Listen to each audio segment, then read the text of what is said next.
إعداء عدالتهم وبراءتهم من النفاق ومساوي الإخلاق. Keyingi haqlari ularni adolatli bo'lishliklariga e'tiqod qilishligimiz, munofiqlik alomatlaridan pok deb e'tiqod qilishligimiz, sahobalarni har bittasida adolat bo'lgan, har bittasi adolatli bo'lgan deb e'tiqod qilib, shunday qilib yashashligimiz va ularni zarracha ham munofiqlik alomatlari bo'lmagan deb e'tiqod qilishligimiz kerak ekan. Mana shu munofiqlik alomatlari yo'q bo'lgan, ya'ni sahobalar munofiqlik alomatidan pok deb e'tiqod qilishligimizga hadisdan misol payg'ambarimiz Muhammad Mustafa sallallohu alayhi va sallam Huzayfa radhiyallohu anhuga, ya'ni Hudayfa radhiyallohu anhu payg'ambarimiz sallallohu alayhi va sallamning sirdoshlari bo'lganlar. Rasululloh aytgan narsalarni aytmaydigan Rasulullohning sirdoshlari bo'lganlar va ana shu Rasululloh sallallohu alayhi va sallam Huzayfa radhiyallohu anhuga munofiqlik alomatlarini, kimda borliklarini aytib berganlar. Kimlar munofiq ekanliklarini payg'ambarimiz Huzayfa radhiyallohu anhuga aytganlar va Huzayfa radhiyallohu anhu qaysi bir janozaga qatnashmagan bo'lsalar, demak ana shu odamda munofiqlik alomati bor deb bilardilar. Umar radhiyallohu anhu bundan qo'rqib Huzayfa radhiyallohu anhuning oldiga kelib, menga ham ayt ana shu munofiqlar kimlar ekanligini desa, u Huzayfa radhiyallohu anhu unamaydi, chunki Rasululloh Huzayfa radhiyallohu anhuga sir deb aytgandilar. Shunda Umar radhiyallohu anhu hech bo'lmasa mana shu munofiqlar ro'yxatida men ham bormanmi deb so'raydi. Shunda Huzayfa radhiyallohu anhu yo'q deb javob beradi. Demak, bu hadisda bizning sahobalarimizni birortasida ham munofiqlik alomati bo'lmagan. Zarracha ham munofiqlik alomatlari bo'lmagan u sahobalarda. Biz mana shunday deb e'tiqod qilishligimiz lozim. Bizda munofiqlik alomatlari bormi yoki yo'qmi? Biz ham aziz opa-singillar o'zimizni isloh qilaylik. Munofiqlik alomati bormi yo'qmi? O'zimizni isloh qilaylik. Mana shu tekshirib ko'raylik. Mana shu sahobalarimizda birortasida ham iymonning, munofiqlikning zarracha alomati ham bo'lmaganlar. Bizdachi, biz ham bulardan o'rnak olaylik. Munofiqning alomatlari payg'ambarimiz sollallohu alayhi va sallam aytgan hadislarga binoan munofiqning alomati 3 ta. Gapirsa yolg'on gapiradi, va'da bersa va'dasini bajarmaydi va omonatga xiyonat qiladi deb aytganlar. Mana shu uchala narsa munofiqlik alomatidir. Demak, mana shu munofiqlik alomati bizda bormi, namoyish bo'lyaptimi yoki yo'qmi? Mana shuni tekshirib olaylik. Iqtida'u bihim va ittiba'u hidayatihim. Biz ularning hidoyatlariga ergashishligimiz. Biz sahobiylarning hidoyatlariga, ya'ni to'g'ri yo'llariga ergashishligimiz lozimdir. Sahobalar ular hidoyatdan adashganlarmi? Sahobiylarimiz ular hidoyatda bo'lishgan, to'g'ri yo'lda bo'lishgan, to'g'ri yo'ldan adashmagan. Ular Alloh va Rasulini buyurgan yo'lida yurishgan, qaytargan yo'liga qadam ham qo'yishmagan. Biz ham mana shu sahobiylarimizning orqalaridan izma-iz, qadam bo'lib yurib, ularga ergashishligimiz, shularga ergashishligimiz va biz ham ularning hidoyatlarini olishligimiz kerak. Bizning sahobiylarimiz shunday bo'lganlar. Iymonlarida shunday baquvvat bo'lganlar, iymonlari shunday mustahkam bo'lganlar. Sahobiylarimizning iymonlari shunday mustahkam bo'lganliklaridan mushriklar hayron qolishardi. Mushriklar tan qolishardi. Bularni nima ushlab turibdi-kun, iymonini shunday baquvvat qilib nima ushlab turibdi-kun deb ular hayron qolishardi.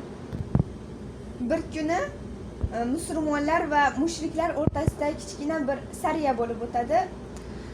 Sariya bo'lib o'tganliklarida musulmonlar yengilishadi va mushriklar yutib musulmonlarni asir olishadi. Va mushriklar aytishadiki, shu vaqtdan foydalanib bahonada mana shu musulmonlarning iymonlarini sinab ko'ramiz deb aytishadi. Musulmonlarni boshliqlari bo'lmish Abdulloh ibn Huzofa bo'ladi va ana shuni podshoh chaqirtiradi olib kelishlikni. Huzuriga Abdulloh ibn Huzofa kirib keladi va unga podshoh aytadi: "Agar sen mana shu diningdan chiqib bizni dinimizga kiradigan bo'lsang, men senga yarim saltanatimni, yarim mol mulkimni beraman" deydi. "Rozimisan?" desa, Abdulloh ibn Huzofa bosh tortadi. Aslo deb unamaydi. keyin u zotni Abdulloh ibn Huzofani qiynoqqa solishadi. Qiynab azoblashadi va podshoh huzuriga kelib yana so'raydi. Diningdan qaytasanmi deydi. Abdulloh ibn Huzofa bosh tortadi. Shunda senga butun dunyo saltanatini beraman, hammasini beraman. Qaytasanmi bu diningdan deydi.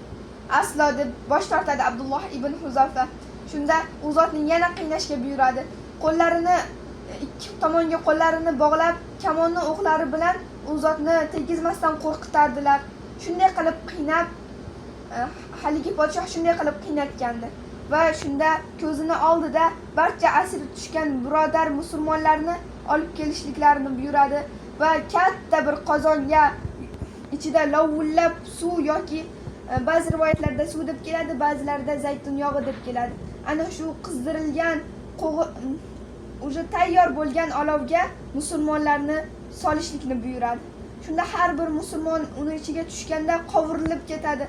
Shu vaqtda qovurilib ketayotgan vaqtlarida Abdulloh ibn Huzofaning ko'z o'ngida bo'lib o'tadi bu narsalar va podshoh aytadi: "Diningdan qaytasanmi? Birodarlaring ko'z oldingda qovurilib ketyapti" dedi. Abdulloh ibn Huzofa yana bosh tortadi. Shunda uni ham o'limga mahkum qilishliklariga buyuradi va podshoh qaytib ketadi. Shunda askarlar uni olib ketayotgan vaqtlarida Abdulloh ibn Huzofa yig'laydi. Yig'layotganliklarida haligi askarlar dinidan qaytadi shekilli, taslim bo'lyapti shekilli deb podshohni chaqirtirib kelishadi. Podshoh keladi, borib diningdan qaytmoqchimisan deb so'raydi. Shunda Abdulloh ibn Huzofa yo'q, aslo deb javob beradilar. Jonim qo'lida bo'lgan zotga qasamki, meni jonim bittaligidan yig'layapman.